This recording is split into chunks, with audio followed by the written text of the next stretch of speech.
certainly is not over for the Hoover Police Department. In a lengthy news conference yesterday, Hoover Police Chief Nick Durzis laid out some of the facts that his department has been able to discover, and there was certainly a lot to learn. Eric Guster has been following this case closely. He is a lead attorney for the Guster Law Firm, and he joins us now with some legal analysis on this. Counselor, good morning.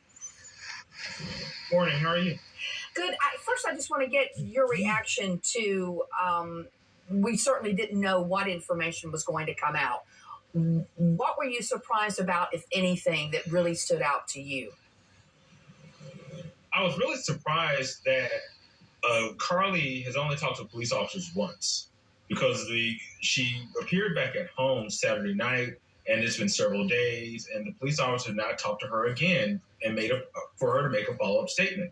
And some of the details are very shocking too, such as she was stealing toilet paper from work, she got snacks from Target, and she rode in that video where they were showing her going down the side of the road.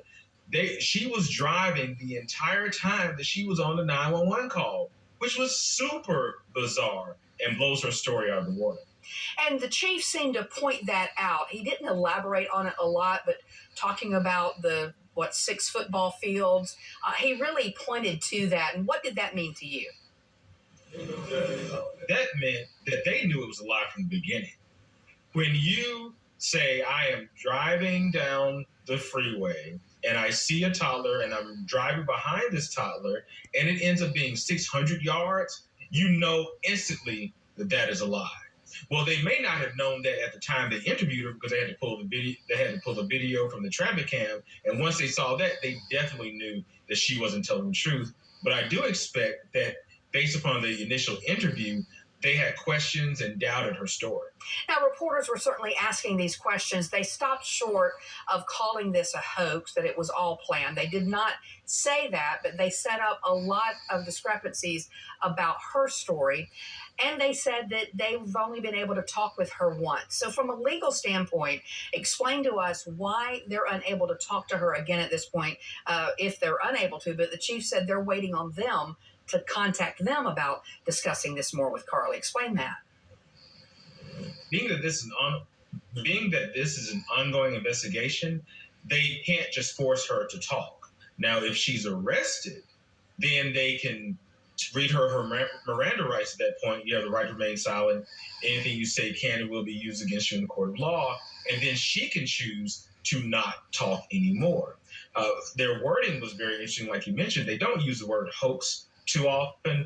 They laid out the facts. And like the mayor said from the very beginning of the press conference, he said, I want to put our citizens at ease. At that point, I knew that there was no case for a kidnapping. So it's going to be very interesting to see what they find out later on, because they had some really, really interesting, juicy, and crazy details with this case. As they laid out those details, again, I guess at this point, nothing they've discovered rises to them being able to arrest her for any charge? Oh, yeah, they have enough to arrest her. But what is happening, Janice, police departments, they're very patient. And they want people to come to them and admit what they have done, especially on this grand scale. I'm sure they want her to just come in, say, look, or send a representative, I messed up. What can we do to try to make this right? Whether there are charges be brought or restitution for officers' time, they're going to try to do something like that.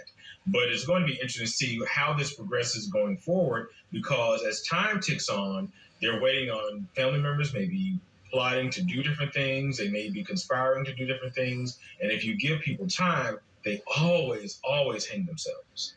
Okay, well, with that in mind, and I want our viewers to know, you have no insight into this case, except for the legal system.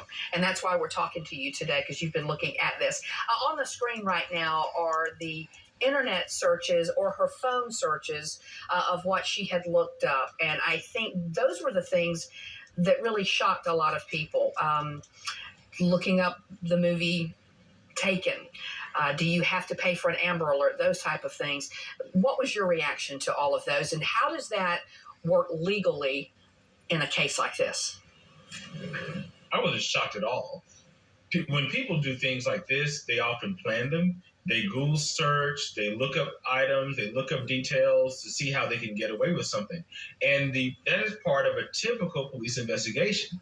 Now that we are all electronic and we have our phones with us every single minute of the day, it tracks us. It tracks you. It lets people, you can download what someone searched, what someone was interested in, the things that they like. They were very careful yesterday in the press conference to not talk about any personal things that she may have searched for, but things tied to this criminal investigation. They let people know she was thinking about stealing money if she didn't steal it. She also was searching how to get away with different things and how to get to a bus station and where the bus station was in Birmingham, and she bought a one-way ticket. So that showed what she was planning to do. Well, the police department sources did tell us that as of last night, after that news conference, they had not reached out to the police department to talk to them. And it looked like the chief was laying that out there, saying, okay, you see what we have. And he even said he told the family they were going to lay this out at the news conference. Were you surprised we haven't heard that they've come forward to talk to the police yet? I have not. On social media, I've read some of the family's posts. Total denial. It's very bizarre. The way this family has moved in this case has been very, very bizarre. For example, the mom saying she wanted privacy, but went on today's show, and they've been very defensive about this case. Instead of having someone to represent them and guide them, they've really made some huge missteps, and the public is really getting aggravated with them right now.